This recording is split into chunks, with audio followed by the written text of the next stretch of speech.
Et salut les rêveurs, donc déjà merci beaucoup d'être présents pour ce nouvel épisode.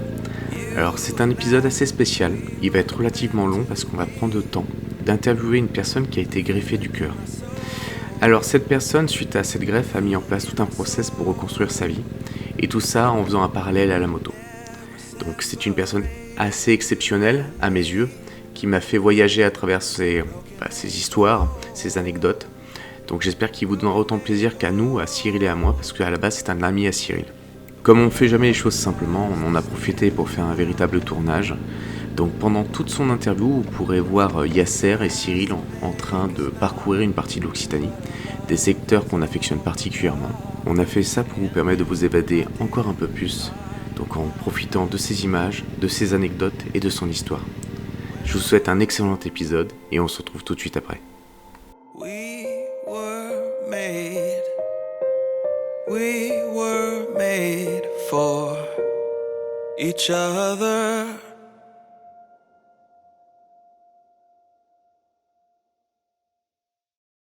Bonjour à tous, vous pouvez remarquer qu'on est 3 aujourd'hui et j'ai un petit invité assez spécial qui s'appelle Yasser. Alors Yasser, qui es-tu exactement?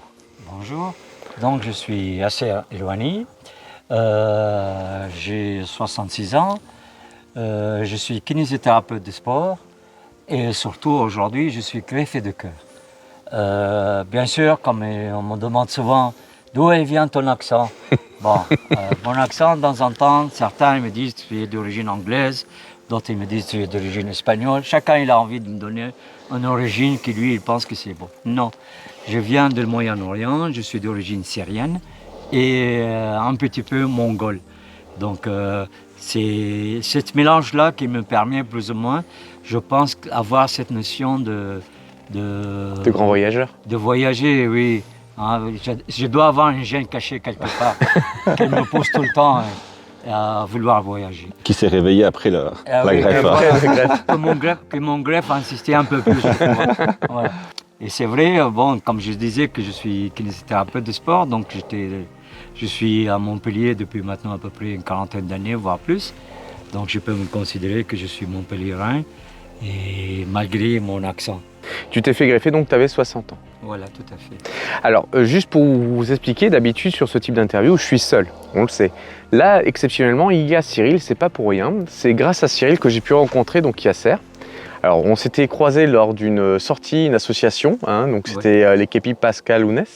Le Képi Pascalune. Pascalune, excusez-moi, vous voyez comme quoi.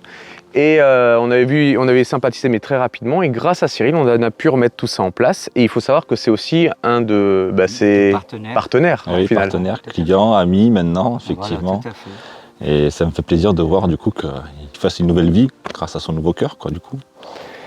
Alors justement, tu as eu des problèmes cardiaques relativement tardifs ou ça traînait depuis longtemps et ça t'est arrivé comme ça?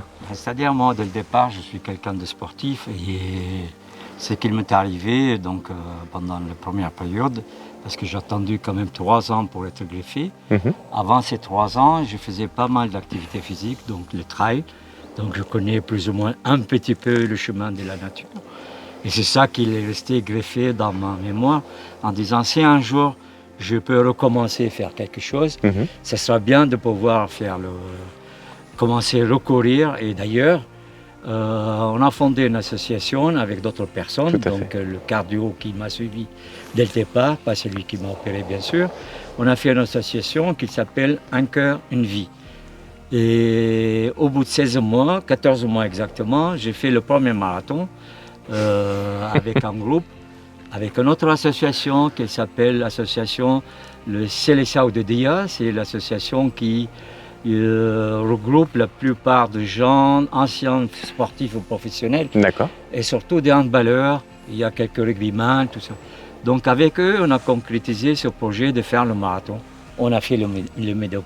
C'est pas le marathon le plus rapide au monde, mais c'est le marathon le plus long au monde. Et je vous garantis, c'est vraiment d'y être dedans, c'est vraiment fatigant parce qu'il est long. C'est la distance dans le temps qui est longue et c'est pas la distance en elle-même. Comment tu te prépares après une greffe? Parce que c'est vrai que souvent, quand on prend des gens qui ont subi ce type d'opération, on se dit ils doivent être super fragiles, il faut faire attention à plein de détails, il faut éviter qu'ils aillent trop vite dans du sport comme ça. Et toi, basta, on y va. Ça me rappelle le moment où ton médecin t'a dit... Voilà, je triche un peu. Je suis kinésithérapeute de sport. D'accord. Voilà. Donc, c'est-à-dire, moi, j'ai suivi tout le temps des équipes professionnelles. J'étais le kiné de l'équipe de Montpellier football professionnel pendant 16 ans. Et avant, j'étais kiné de l'équipe de handball aussi pendant 3 ans. Et l'équipe de France de karaté aussi pendant 2 ans. Donc, je connais un petit peu, si je peux me permettre, de savoir qu'est-ce que c'est l'effort physique et comment plus ou moins gérer ses capacités ou c'est son adaptation à l'effort. Et c'est vrai, j'ai fait ma rééducation cardiaque tout seul, petit à petit, dans la première période, c'est-à-dire au-delà de 90 jours de greffe. D'accord. Il faut bien que vous commenciez à marcher à votre rythme, 30 minutes par jour. Et bien sûr, moi, ce mot-là, c'est extraordinaire, parce que 30 minutes, c'est beaucoup et peu en même temps. Bien sûr. Travailler avec quelques membres de l'association de Célestin de Dire, parce que ce sont les sportifs, donc qui m'ont beaucoup motivé à vraiment à y aller dans cette penche-là. Et j'ai dit, mais à un moment, il faut bien que tu prennes la moto quand même, tu ne vas pas aller courir seulement. Et voilà. Et donc je me suis dit, comme par hasard, je dis, allez, je vais faire l'Amérique du Sud. Comme si je vais aller boire un café. Quelle connerie. Il n'y avait pas plus près, quoi. Ah oui, sincèrement, tu te dis, ouais, parce que tous, moi je pense que je suis le premier. Quand on regarde toutes ces images à la télé de l'Amérique du Sud et tout, on dit ça va être fantastique. Et surtout tous ces reportages qu'on voit, c'est tellement facile. Mais alors, détrompez-vous. Non. Par contre, ça va être beau. C'est extraordinaire. C'est une aventure inoubliable pour n'importe quelle personne, n'importe quel endroit qu'il voit, à partir du moment où il va vers les autres. La particularité, c'est que tu l'as fait seul, quand même. Oui, et là, effectivement, la moto, cette aventure qui était donc l'Amérique du Sud, qui a duré 6 mois et demi quand même. J'étais seul en moto, mais j'ai rencontré des motards de toutes sortes, de toutes nationalités. Et ça t'oblige, j'étais tout seul, c'est vrai. C'est vrai. Ça t'ouvre aux autres. Alors, on est passé très rapidement finalement, donc il y a eu la partie préparation, tu fais le marathon, puis tu dis, tiens, j'ai envie de partir en Amérique du Sud avec ma moto. Non, pas tout à fait, tiens. Ah, quand même, voilà. Comment ça s'est passé? Parce que tu as choisi une moto particulière ou c'était déjà une moto que tu avais? Non, c'est-à-dire au départ, moi, je voulais prendre un autre modèle de moto. D'accord. Mais après, je me suis dit, quand même, tu n'as plus la même force musculaire, la même capacité à pouvoir vraiment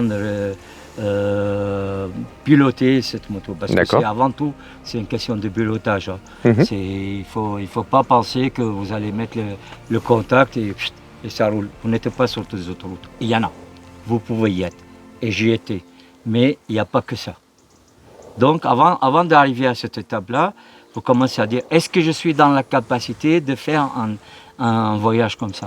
Mais comme je vous ai dit dès le départ, on se trompe beaucoup par ces reportages. Et moi, le livre que j'ai commencé à lire sur l'Amérique du Sud, tellement c'était facile que je me suis dit, c'est à ta portée, il faut pas... c'est facile. Regarde, le gars, il passe sur un truc, mais sans aucun problème. Je me voyais beau comme un camion, comme on dit.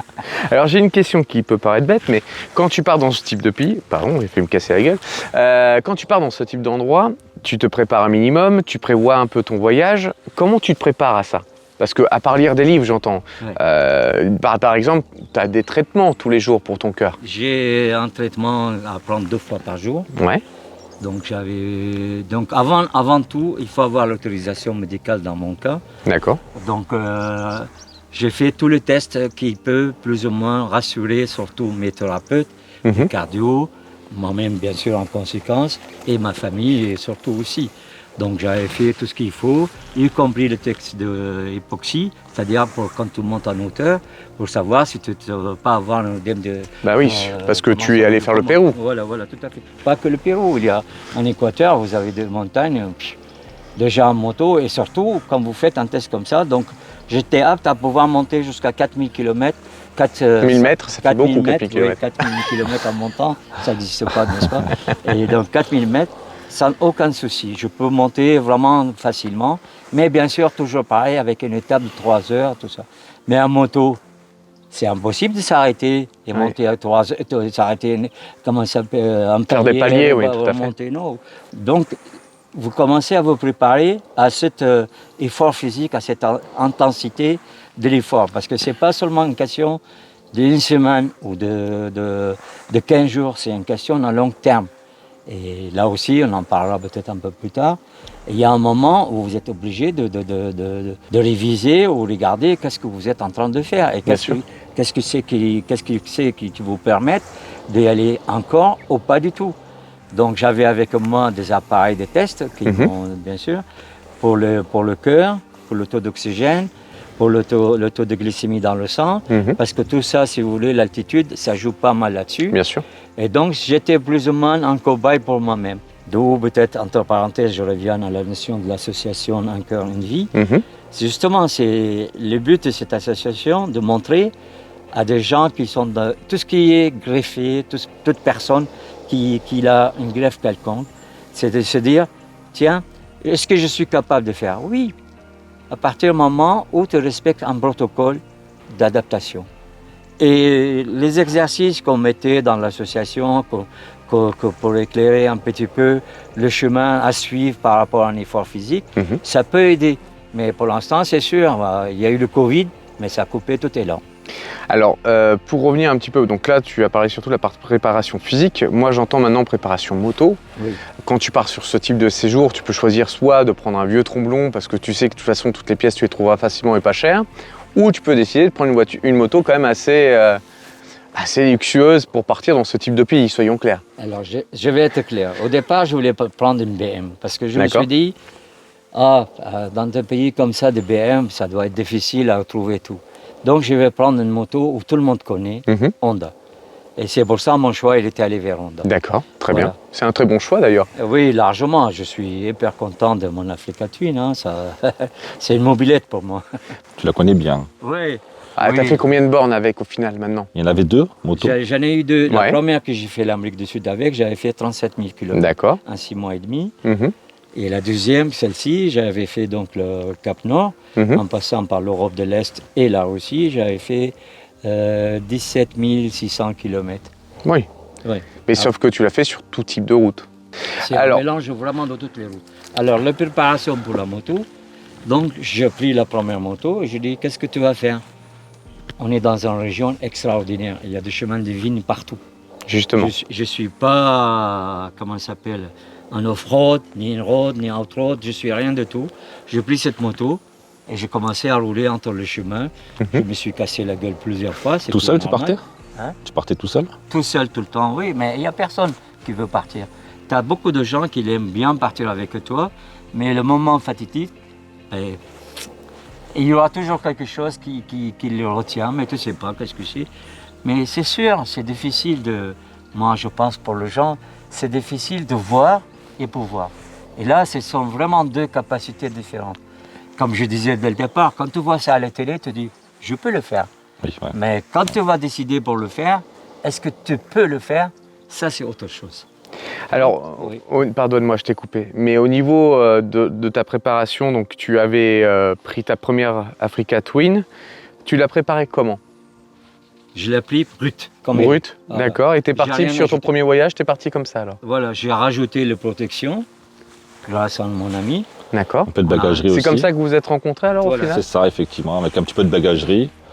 Le but c'était de la protéger un minimum, quand même, parce qu'on avait mis les renforts protège-mains, le sabot, un petit peu de bagagerie. Et c'est vrai que le but c'est qu'ils puissent partir sereinement, en sachant que s'ils pouvaient tomber la moto, ils pouvaient la relever sans vraiment tout casser. Et puis voilà, donc on s'est connus comme ça, et puis il est parti faire son road trip et on était très contents d'avoir quelques nouvelles et puis d'avoir des photos quand il est revenu. C'était un sacré périple quand même. En plus, pour nous, c'était un cas quand même assez exceptionnel, quand même, un greffé du cœur comme ça qui part faire une excursion sur Ushuaia. C'était incroyable, quoi. Donc du coup, nous on l'a suivi avec plaisir, ça nous a fait bien plaisir de pouvoir l'accompagner, quoi. Il y a eu à un moment un petit flottement c'est pas par rapport à eux, mais il y a eu un changement de propriété, enfin un changement de concessionnaire. Et c'est vrai, j'avais plus besoin de dire tiens, qu'est-ce que je peux rajouter sur ma moto. Oui, parce qu'elle était déjà complète. Là, quand on la regarde, je sais pas qu'est-ce que je peux rajouter. Sérieux. En fait, on s'est revu quand tu es revenu, parce que tu as revendu ta première moto. Oui. Et quand tu as racheté celle-là, forcément, c'était pas compatible, donc on a rééquipé celle-là pour que tu puisses partir au Cap Nord. C'est ça. Voilà. C'est ça. Et après, donc, tu nous as renvoyé quelques photos et on a resté un peu en contact parce que tu n'habites pas loin du travail, du coup. Quoi. Oui. Donc, ok, tu as la moto qui est prête, tu as rencontré Cyril, tu as préparé ta machine, donc là, tout va bien, tu es prêt à partir. Oui. Donc, tu pars quand? Donc par rapport à la saison, comme vous savez, en Amérique du Sud, il y a les saisons, elle est coupée en deux parties, saison de pluie et saison sèche. Donc la saison de la pluie, moi je voulais arriver à la fin de la saison de la pluie pour pouvoir vraiment me balader et surtout comme j'allais descendre de nord de l'Amérique du Sud vers le sud, c'est-à-dire de la Colombie jusqu'à Ushuaia, jusqu'au sud. Donc il faut vraiment que je calcule les jours et la distance, le séjour aussi par rapport à chaque endroit où je dois passer pour ne pas subir cette pluie. Mais c'est que de la théorie. Je suis arrivé et il faisait 38 degrés. Ah oui, quand même. C'était bien là. Voilà, quand je suis arrivé donc à Bogota, j'ai fait comment je suis parti. Donc je suis parti de Montpellier ici, avec effectivement avec un départ que j'avais fait avec mon fils, mon gendre et mon neveu. Tous les trois, ils avaient des motos, donc on est parti à 4 motos. Et il devait y avoir en même temps le concessionnaire Honda de Montpellier, mais il n'est pas venu. Ça, c'est son problème, c'est dommage. D'accord. Donc, à partir de là, on est parti. Ils m'ont accompagné le peu de route parce que j'ai amené au départ ma moto à Londres. D'accord, ouais. Parce que pour la faire partir par avion de Londres à Bogota. Ah, c'est marrant, pourquoi Londres? Voilà, alors voilà ça c'est une expérience que je peux vous faire en profiter. Cargo Flight, qui est à Londres, qui transporte de motos partout dans le monde. Et je vous promets, ça coûtait beaucoup moins cher de la transporter de Londres à Bogota.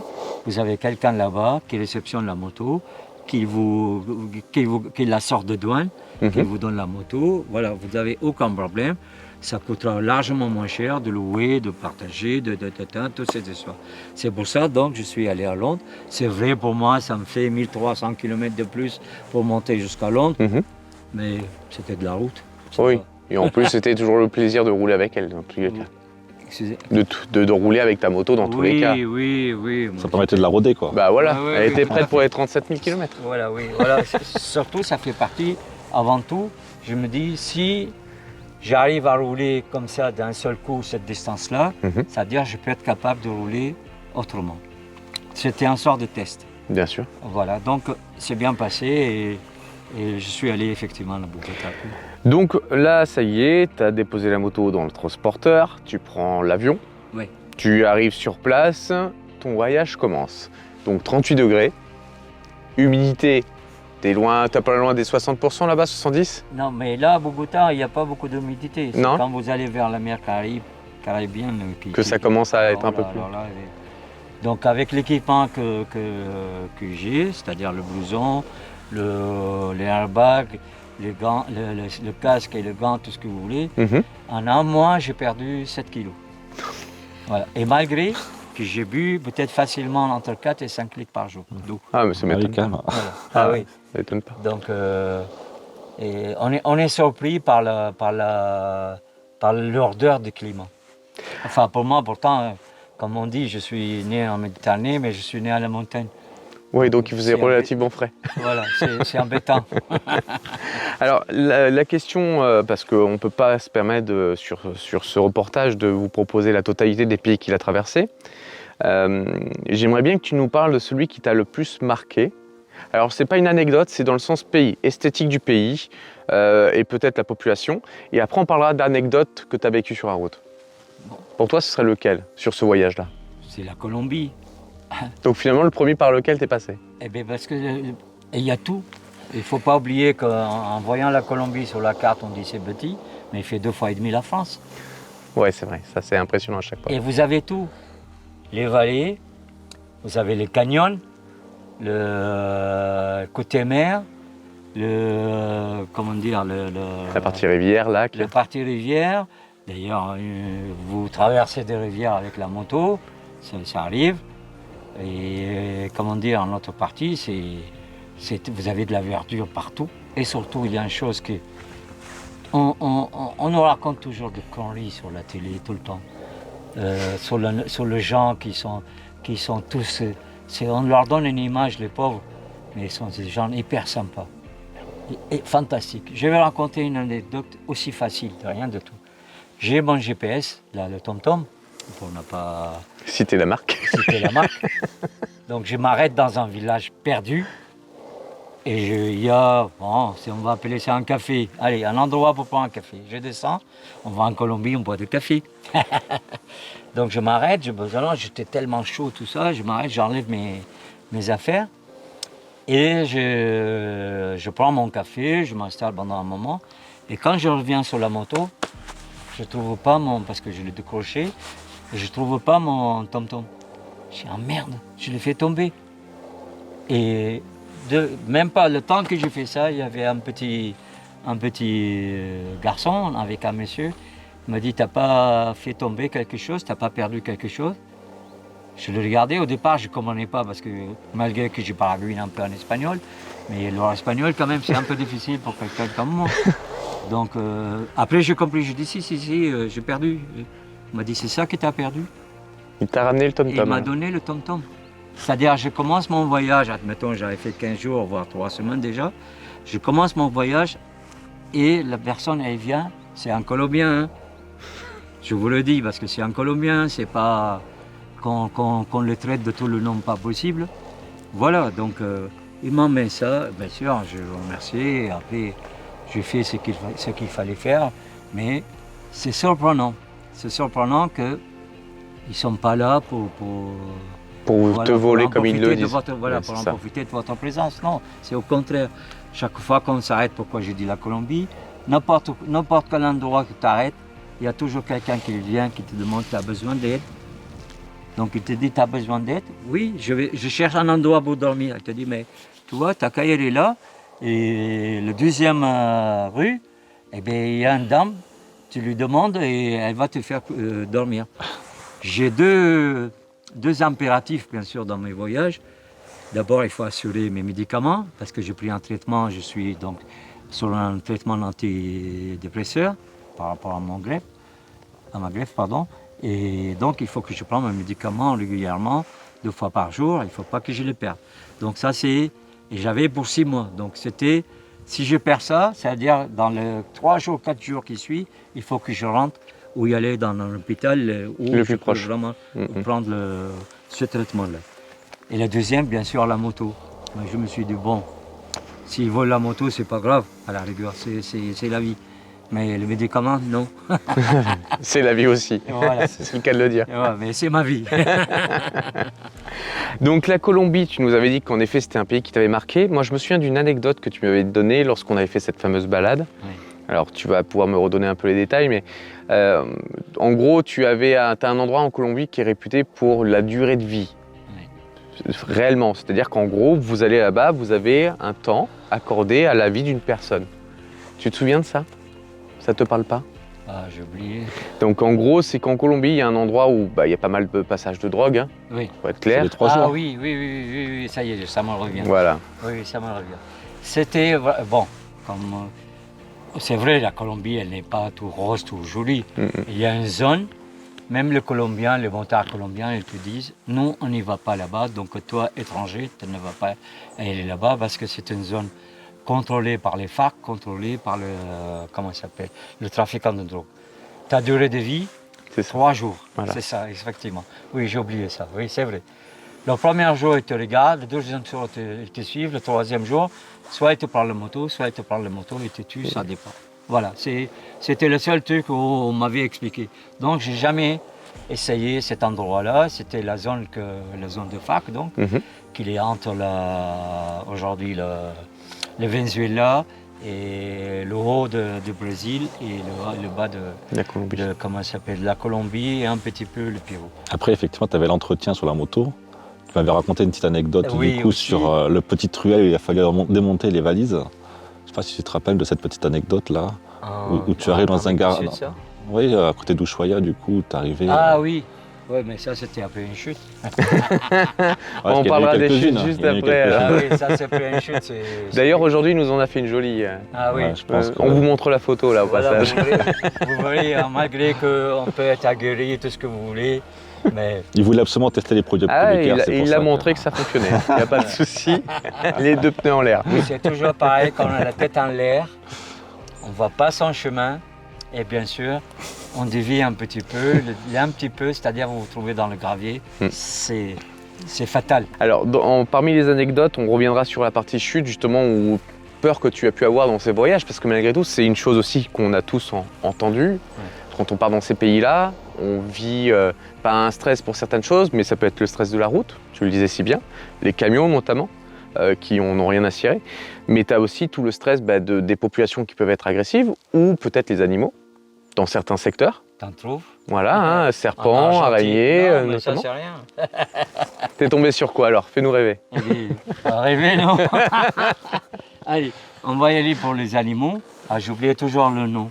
Quand vous descendez vers Ushuaia, effectivement, en traversant le Chili, tout dans le sud, là, quand vous descendez, il y a une sorte d'animal qui ressemble beaucoup au kangourou. Le walibi? C'est pas le walibi? Non, oui, ils sont plus grands. Plus haut? Oui, ils sautent vraiment très haut. Et ils sont, même malgré qu'ils ont mis des barrières partout, mais vous avez une bande, enfin une compagnie d'animaux, d'un seul coup vous la voyez, ils passent devant vous comme ça. Et chacun il fait à peu près, c'est la taille d'une vache. Ah oui, d'accord. Voilà, vous avez ça, et après on a le petit oiseau, comment il s'appelait là, comme les... c'est pas de pan, comme le... comme il ressemble beaucoup, oui, il ressemble au pan, mais c'est... Mais ça va venir. Donc vous les avez en plein milieu de la route, et ils sont comme ça. Mais je ne veux pas être assez ça, moi, vous en tuez quelques-uns quand même.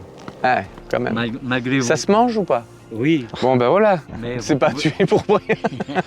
Mais vous ne pouvez pas les ramasser comme ici.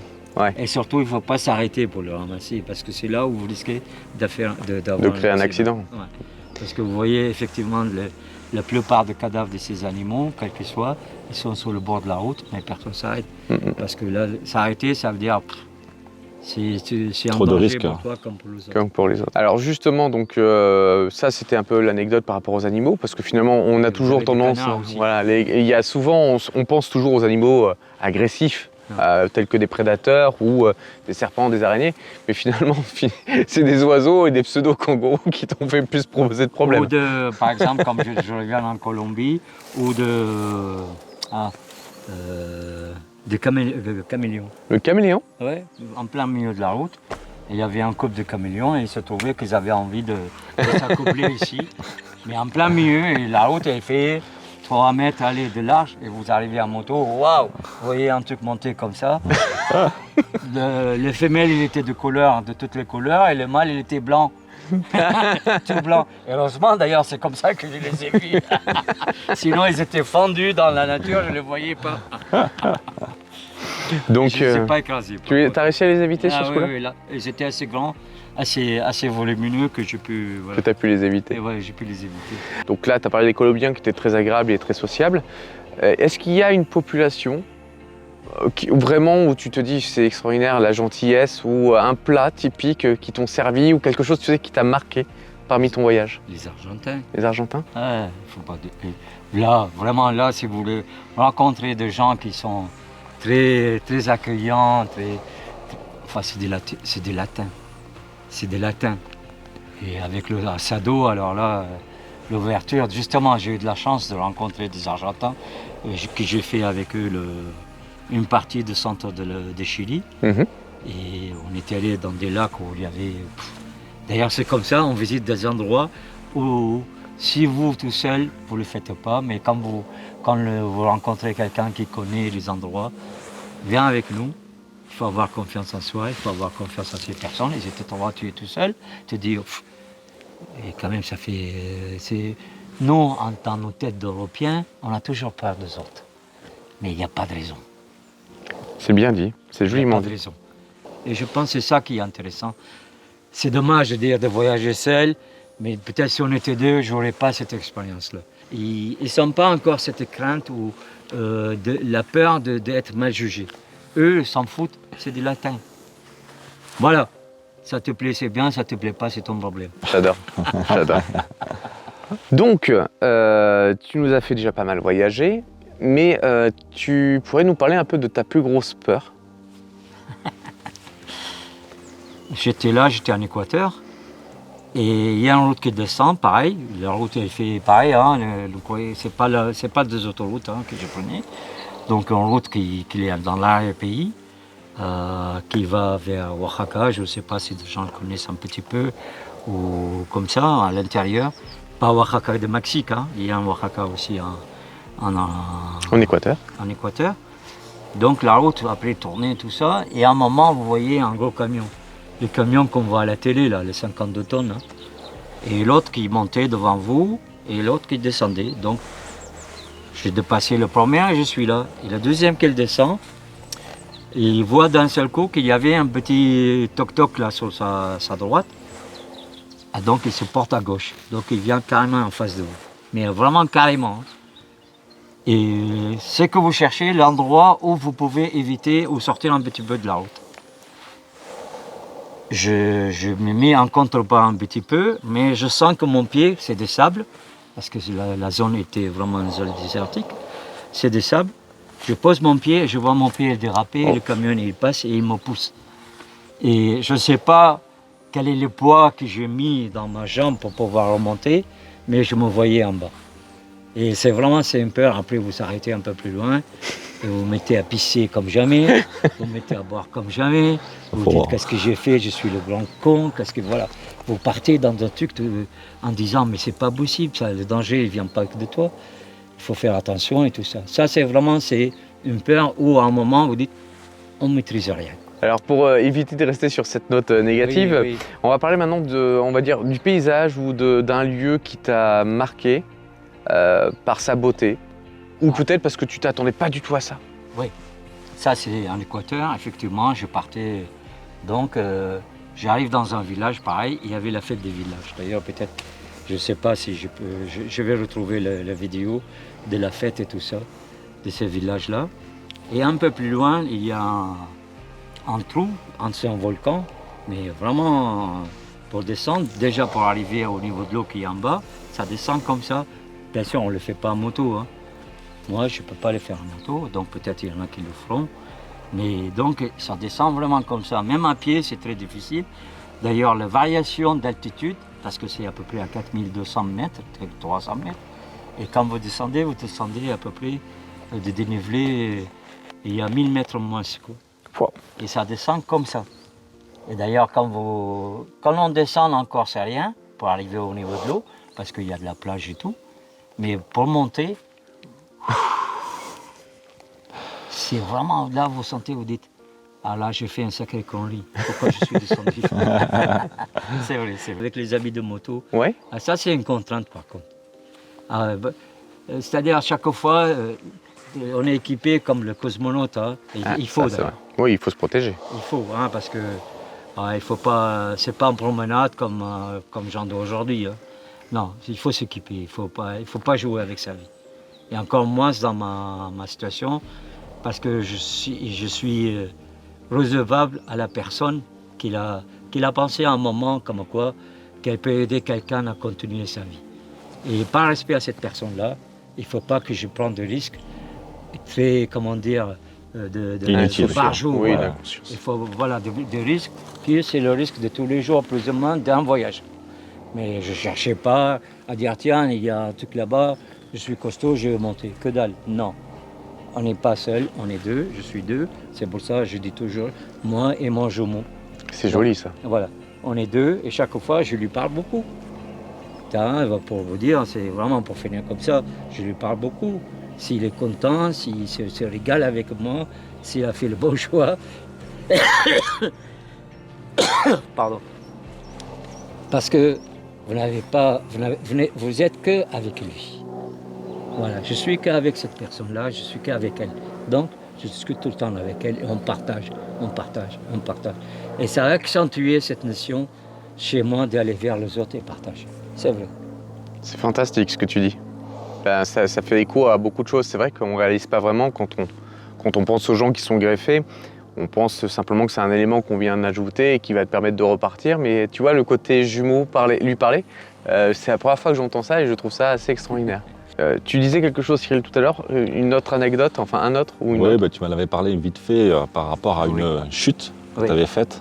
Et tu avais fait une rencontre un peu particulière, du coup. Oui, c'était justement parce que l'apothéose de mon voyage, c'était d'arriver à Ushuaïa. Parce que pourquoi Ushuaïa, comme tu me disais tout à l'heure, c'est un mythe. Comme tu dis, je suis arrivé au bout du monde. Comme la prochaine fois, si on verra, on fait quelque chose. Quand je suis allé au Cap Nord, c'est pareil, c'est un mythe. C'est dire, j'ai fait des extrêmes qui sont très, très différents. D'ailleurs, j'ai amené, même si je n'avais pas le droit, des pierres de chaque côté, de chaque pays, de chaque zone. Mais je vous promets, je ressemble tous les deux les pierres. Je suis arrivé, il pleuvait beaucoup. Et comme vous savez, les routes, ils ne sont pas signalés sur les côtés. Et même quand il pleut encore, c'est pire. Donc je roulais mieux. Et il me restait 16 km à peu près pour y arriver. Et à un moment, sur la route, vous savez, ils ravalent les goudrons.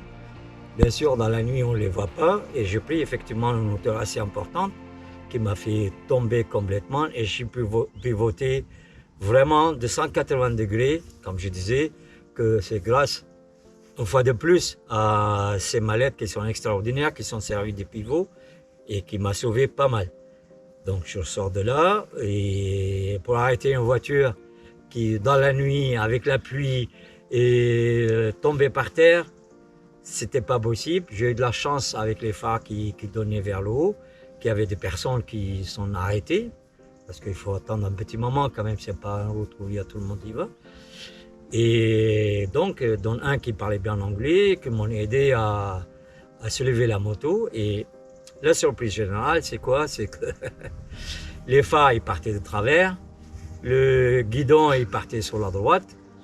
Ah, les 16 km, ça va être très dur. Donc, ils m'ont demandé si j'ai besoin, si je peux l'amener ou qu'ils m'aident à l'amener, tout ça. Non, j'ai dit non, ça va aller. Hein, on a toujours cette fierté en croyant que tout est possible. Oui, parce que tu dis, oh, c'est la fin, je suis arrivé, Ushuaïa, c'est pas loin.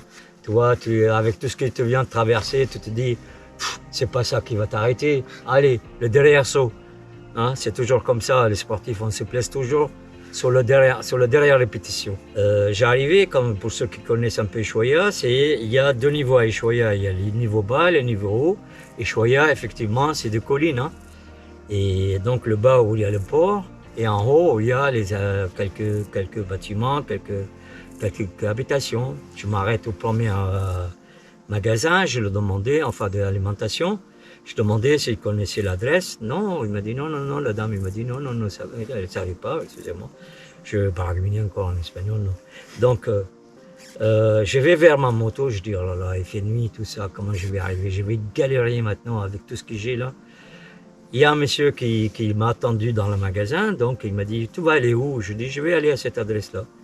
Il m'a dit, suis-moi, je vais te guider. Il y avait sa femme, ses enfants. Et c'est vrai, heureusement qu'il était là. Il m'emmène dans des endroits, vraiment, c'était comme toujours, hein, on cherche toujours le moins cher, donc le plus loin et le plus difficile d'accès, hein, c'est connu. Donc j'arrivais à cet endroit-là et je confirme comme quoi que c'était cet endroit-là qui est la bonne adresse. Je lui ai fait un signe comme ça, c'est bon, non, il descend de la voiture, il vient vers moi. Et il avait écrit son numéro de téléphone en me demandant si t'arrive quoi que ce soit, si tu as besoin de quoi que ce soit, tu téléphones à ce numéro, je viens t'aider. Sans aucun problème, ne t'inquiète pas. Bien sûr, je suis arrivé. Je descends, je me donne mon lit dans la chambre, parce que comme c'est une auberge. Et quand je commence à me déshabiller, j'ai senti un peu de froid là, je comprenais pas, je m'en doutais que j'étais blessé. Mais je comprenais pas trop qu'est-ce que c'était. Je me déshabille et je vois un sacré staphylocoque. Je dis aïe aïe aïe. Et donc, par ma formation de kiné, un peu tricheur, un peu truc, alors j'ai amené tout le temps avec moi des fils à coudre, enfin des plaies, hein, pas les habits aussi. Donc je me suis dit, bon, allez, on va commencer à le faire. Donc j'ai commencé et je vous promets, vous hurlez. Et j'ai dit, Rambo, il n'est pas plus fort que toi. Et voilà, je suis allé, j'ai fait effectivement 4 points à cet endroit-là. Bien sûr, après, je l'ai septisé, j'ai fait tout ce qu'il faut. Et je suis resté à peu près 4-5 jours au même endroit, le temps que ça cicatrise, parce que le genou, bien sûr, a gonflé et tout ça. Maintenant, il faut réparer la moto. Alors, je cherche un peu partout où je peux aller, tout ça. Donc, on m'a donné une adresse d'un gars. Et comme par hasard, c'était vendredi soir où j'ai pu trouver cette adresse-là. Donc, on m'a dit, ouais, c'est là-bas, dans un coin, tout ça. Bon, je dis, bon, d'accord, on va y aller dans cet endroit-là. Quand j'arrive, pour y accéder, donc j'avais les valises, donc il a fallu démonter les valises, tout ça, pour arriver jusqu'à chez lui. Donc j'arrive. Parce que la rue, elle était trop étroite. Elle était, voilà, oui. C'était un chemin, un monotrace. C'est guidon passé, quoi. Voilà, c'est un monotrace, pour ceux qui courent, c'est un monotrace. Au lieu des arbres, c'est comment ça s'appelle, des murs qu'il y a sur le côté. Donc j'arrive chez lui, il avait un petit magasin, c'est pas mal, et il y avait du monde autour de poêle, en train de se chauffer et tout. Il avait plein de motos de cross. Il m'a dit, oh, tu tombes mal parce que demain on a une course à faire. Regarde, on est en train de préparer tous ces motos, tout ça. Je lui ai expliqué. Hyper gentil. C'est des vrais motards. C'est ça qu'il faut retenir. Le mec, il m'a dit, mais écoute, je vais te la faire.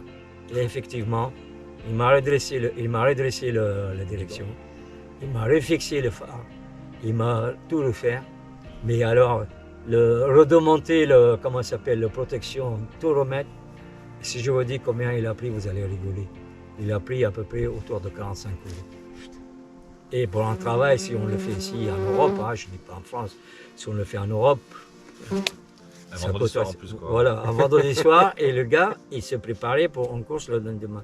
Et vous voyez qu'il y avait 4 motos, le 4 copains qui l'attendaient, tout ça, et lui il dit ça, il dit tiens, c'est un étranger qui vient, il faut l'aider, il le fait. On ne connaît pas beaucoup ici de gens qui font ce geste-là. Je vous envoie pour la semaine d'après ou le truc comme ça. Ça pour vous montrer la mentalité de gens qui aiment les motards, qui aiment les gens qui viennent le voir. Voilà. Et après Choya, comme m'a demandé Cyril, en me disant oui, qu'est-ce qu'il y a? Il y a le train de fin del Mondo. Sincèrement, il ne faut pas le prendre parce que ça coûte 75 €, 70 € pour faire 11 km à peu près. C'est de l'arnaque. Vous êtes en moto, il y a un chemin à côté qui fait 16 km. Vous passez, vous payez même pas 50 centimes pour passer le truc. Et vous traversez, vous arrivez jusqu'à le dernier point de terre qu'il est en Chili, parce qu'après c'est un point militaire chilien. Vous arrivez à ce point-là, paysage extraordinaire, et vous revenez. Vous vous dites voilà, je suis arrivé à la fin La fin du voyage. Et le but de voyage, effectivement. Le but de voyage. Parce qu'après, il faut remonter.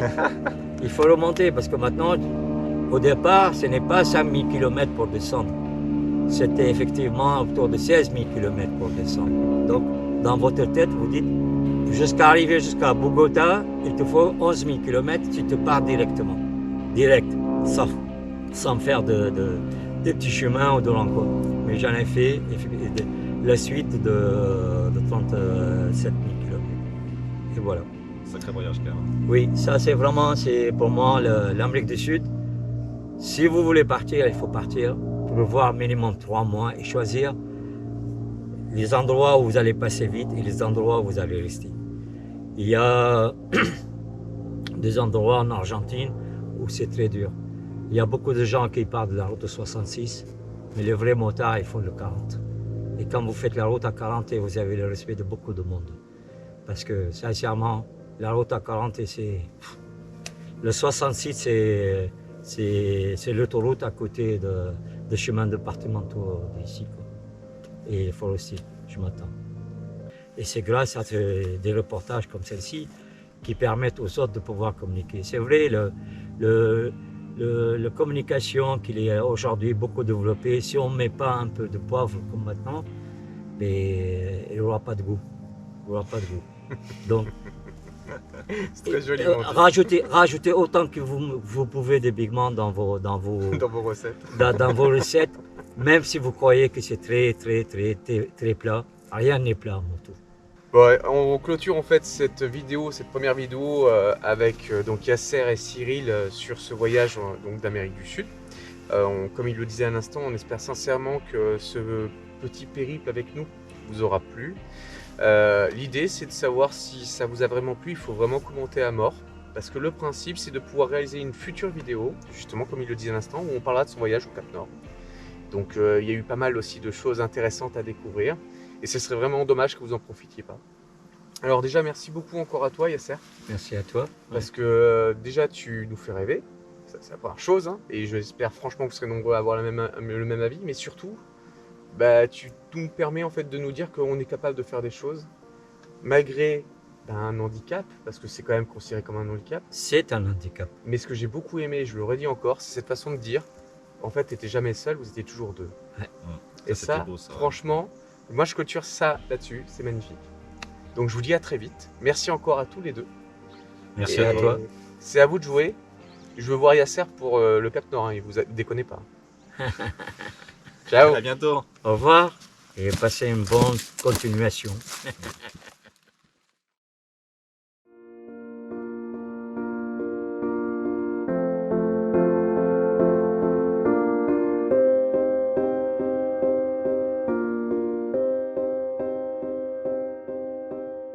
Et voilà, cet épisode est terminé, nous avons pu découvrir l'aventure de Yasser. J'espère que les images liées à son histoire vous auront plu. Dans tous les cas, on se retrouvera dans un prochain épisode où il pourra nous parler du Cap Nord. Donc je compte sur vous, n'oubliez pas de commenter, de liker, de partager son histoire, c'est important. Et surtout, n'oubliez pas, hein, rêver, c'est le début déjà de votre histoire. À bientôt. We were made for each other.